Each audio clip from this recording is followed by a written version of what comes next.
Welcome back. We just had Labor's climate legislation introduced in the Parliament. For now, they're dealing with the Greens because it seems as though the opposition won't support this target. It's 43% emissions reduction by 2030, which they did take to the election. Joining me now in the studio is David Coleman, Liberal MP. So what of this target? Your leader has made clear his views. Should this, though, go through party room? Is it about more than what Peter Dutton thinks? Well, Tom, I think on this issue, you've got to look at it holistically, and it's about emissions reductions, it's about transmission reliability, and it's about price. Net zero is incredibly important. We committed to that before the last election. It's going to happen. It needs to happen because emissions reduction is extremely important. But it doesn't necessarily follow that we have to agree with the Labor Party or, for that matter, the Greens around specific pieces of legislation or otherwise. So we'll go through our process and so on. But, it's not our job to simply endorse Chris Bowen as if he's some sort of climate oracle. He's not. No, it's not. But you mentioned the detail and that matters. And you mentioned the fact that it's not just a headline target, and yet Peter Dutton was out saying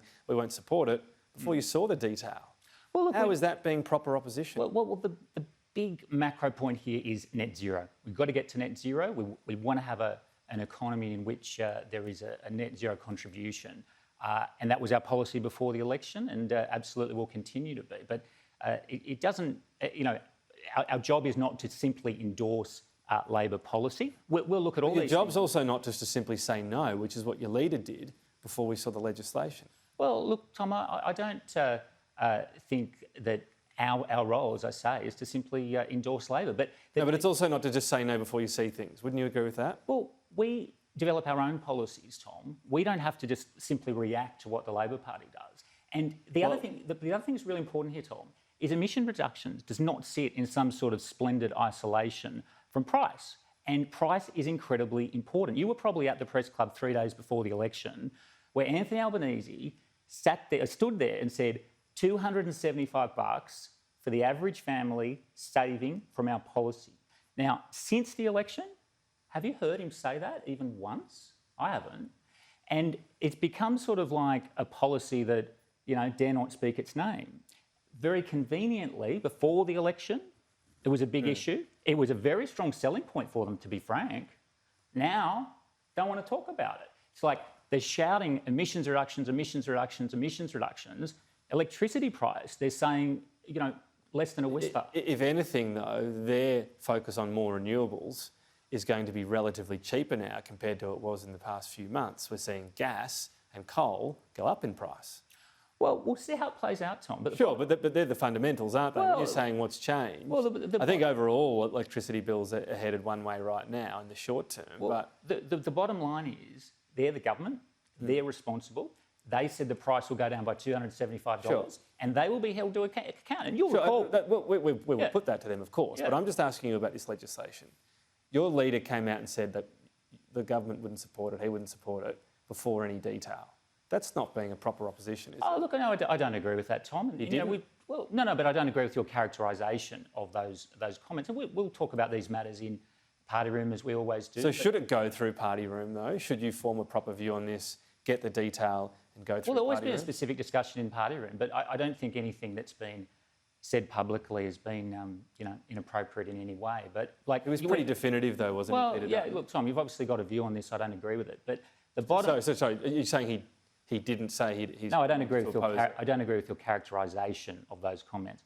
But the bottom line, Tom, is we're not Chris Bowen. Chris Bowen is responsible for Chris Bowen, not us. And we will have a strong policy in relation to net zero, and we also have a very strong policy on price. And Anthony Albanese, you can't go $275 a week before the election like it's a massive deal and then put the policy into witness protection after the election, which is what he's done. Nearly out of time, but just on inflation, we're going to see some big inflation again. I mean, it's not Labor's problem it's created, it's inherited this. Is there any spending they should be going about right now to try to alleviate household budgets, or is that adding to the inflationary fire? What do we know on inflation? Obviously, nothing they've done so far has worked, admittedly short term, but we also know that basically everything they're planning on doing is unhelpful. The PBO says every single year this government is going to spend more than the previous government. That's what the PBO says, not me. That is inflationary. We know that. We've seen incredibly loose talk on wages, like very loose talk for someone who purports to be the Prime Minister of the country. And Labor doesn't control wages. well, but Labor absolutely has an input into that process, and it has been absolutely all over the shop. And we've got Jim Chalmers saying, hey, don't worry so much about the quantity of spending, worry about the quality of spending.